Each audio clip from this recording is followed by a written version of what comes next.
Сәлем әңгіме сүйер оқырман. Бүгінгі жаңа әңгіме. Мен студент кезімде Сәуле атты қызбен жақсы дос болдым.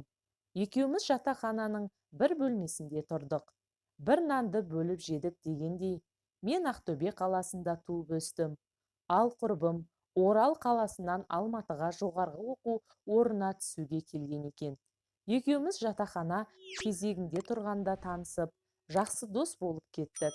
Бірге тұруға келістік. Қыздар институтына педагог мамандығын алу үшін арман қуып келген жастармыз ғой. Оқуға түскенімізге қуанып, өзімізді бақытты сезініп жүрдік. Сәуле мінезі салмақты, көп сөйлей бермейтін қыз еді. Ал мен мінезім өте ашық. Қуанғаным да, ренжігенім де бет жүзімнен бірден көрініп тұратын. Сәуле екеуміз екі түрлі болсақ та, бір-бірімізді жақсы түсінетінбіз. Мен оған бар сырымды жасырмай айтамын. Ол өзінің өмірі жайлы аса көп айта бермейді. Кез келген нәрсеге пікір білдіру де сирек, бірақ ол жақсы тыңдай білетін дос болды. Біздің бөлмеде Сәуле екеумізден басқа Ажар атты қыз да тұрды. Өйткені әр бөлмеде 3 қыздан тұратынбыз. Ол Семей өңірінің қызы. Аузынан ашса асқазаны көрінетін ақ жарқын мінезді қыз болатын. Мен Ажармен жақсы сөйлесемін. Кейде Ажар екеуміз түннің ортасына дейін әңгімелесетін кездеріміз болатын. Сондай кезде Сәуле мені Ажардан қызғанатындай көрінуші еді маған. Екінші курсқа көшкенде алғашқыдай емес, бәріміз студенттік өмірге үйреніп қалдық. Келесі жылы да Сәуле, Ажар үшеуміз ауылдан бір уақытта келуге келісіп, тағы да бір бөлмеде тұратын болып шештік. Екінші курсқа араласатын ортамызда кеңейе бастады. Үшеуміздің де достарымыз көп. Сәуле де бұрынғыдай емес, тұйық мінезі ашыла бастады. Жасыратыны жоқ, қыздардың ішінде мен өте жақсы киінетінмін. Өйткені ата-анам мені басқа балаларының ішінен ерекше көріп, қатты еркелетіп өсірді. Сабақты жақсы оқығаным үшін маған әрдайым жылы қабақ танытып, қалаған киімімді алып беретін. Қыздар би кештеріне, туған күн кештеріне барарда менен киім сұрап киюші еді. Мен ешқашан құрбыларымнан ештеңені аяған емеспін. Әсіресе Сәулеге үнеме кейде ең жақсы деген көйлектерімді сыйға тартқан кездерім де болды. Бірде құрбым қыздар мен бәріміз туған күн кешіне баратын болып шештік. Бірақ тура туған күн болатын күні Ажар мен Сәуле кештің кейінге шегерілгенін, туған күн иесінің басқа қалаға кетіп қалғанын айтты маған. Бірақ өздері бір жаққа баруға жиналды.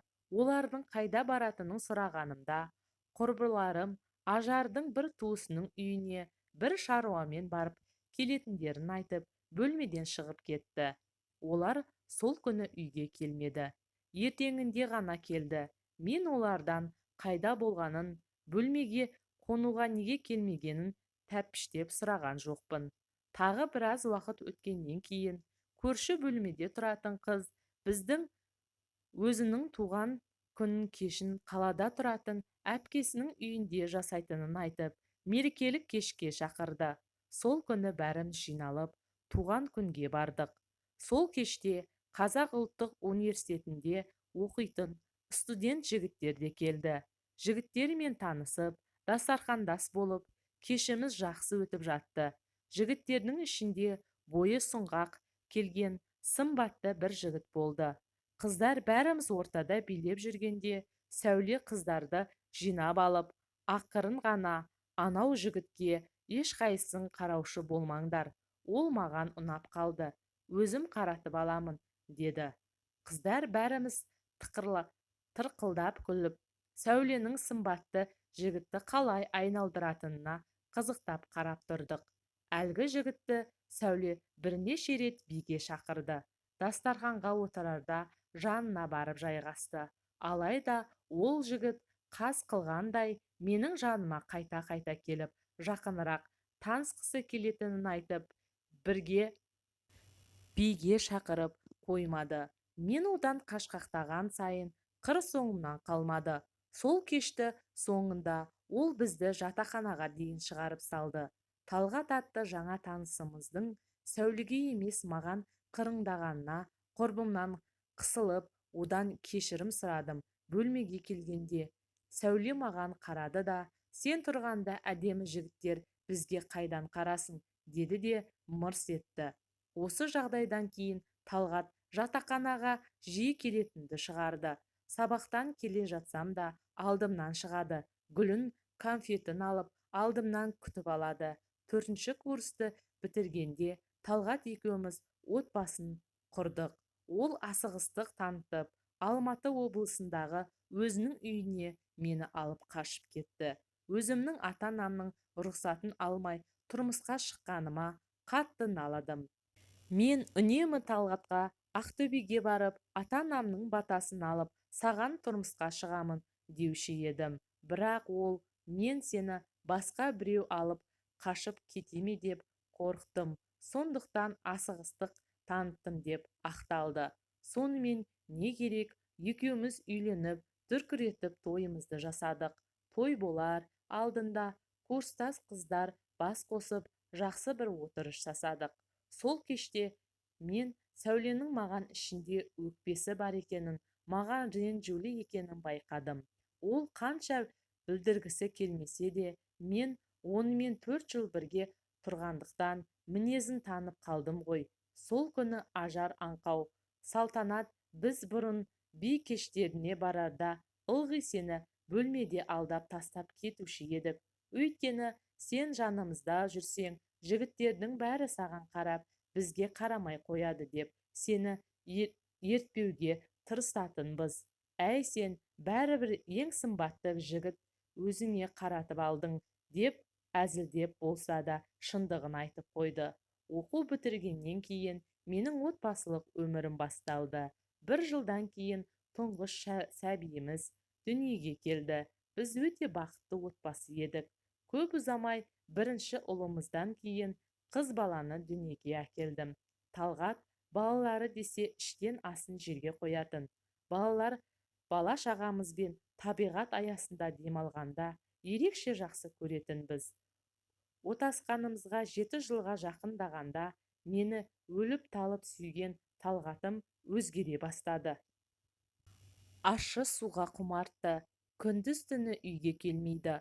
Осындай кездерде өзімнің жігітпен ерте жүргеніме, оқуды бітіргеннен кейін жұмыс істеп, өз аяғымнан тұрып алмағаныма өкінетінмін. Өйткені Талғат маған жұмыс істетпеді. Отбасымды өзім-ақ асыраймын деп, маған тіпті жұмыс туралы ойлауға мұрша бермеді. Тұрмысқа шыққан соңда құрбыларыммен араласып жүрдім. Сәуле біздің үйге жиі келіп тұратын. Ол оқуды бітіргеннен кейін мектепке мұғалім болып орналасты. Тұрмысқа шығуға асықпады. Мен кейде оған сырымды айтып, Талғаттың өзімнен алыстап кеткенін, махаббатымызға сыза түскенін де талай рет жылап отырып айттым. Сөйтіп жүргенде Талғаттың басқа әйелмен көңіл қосып жүргендігін білдім. Әйел адам бәрін де сезеді ғой. Біраз уақыт күдіктеніп жүрдім. Соңында Талғат өзінің басқа адамды жақсы көріп қалғанын, соған кететінін айтты. Осыдан кейін екеуміздің жолымыз екіге айырылды. Мен отбасымды сақтай алмадым. Ол балаларымызға қамқорлық жасайтынын, бірақ бірге тұра алмайтынын айтып, бір күнде заттарын жинады да кетіп қалды. Мен оны қайтып оралар деп күнде күтумен болдым. Есі кіріп, мені балаларын сағынғанда отбасына оралар деп үміттендім. Алайда олай болмады. Біраз уақыттан кейін мен оның үйленгенін естідім. Талғаттың Сәулені жар еткенін естігенде төбемнен жай түскендей күй кештім. Сүйіктім мен жан құрбым маған осылайша опасыздық жасады. Қай жерден қателестім, неге бұлай болды деген сұрақтар менің жанымды жегідей жеді. Бірақ амал бар ма? Маңдайына жазылғанды көреді екен адам баласы. Балаларым үшін өмір сүруге талпындым. жұмысқа орналастым. Бірақ тіршілік жасағаным болмаса, тірі өлік едім. Талғат Сәулемен небәрі 1 жыл бірге тұрды. Естуімше, Талғат Сәулеге үйленгеннен кейін де ащы суын ішуін тоқтатпаған көрінеді. Араға біраз уақыт салып, Талғат менің алдыма кешірім сұрап, сан рет келді. Жаздым, жаңылдым, кешір, балаларымыз үшін бәрін ұмытып, бірге болайық деп жалынды. Бірақ мен өзіме опасыздық жасап, құрбыма үйленген күйеуімді кешіре алмадым. Сәулені тіпті түсіне алмадым. Ол қазір басқа қалада тұрып жатыр екен. Айрандай үйіп отырған отбасымызды неге бұзды? Қазір Талғатта жалғыз тұрады. Ал менің балаларым бар. Өмірімнің мәні де, сәні де балаларым. Мен Талғатты іштей кешірдім, бірақ бірге бола алмайтын сияқтымыз.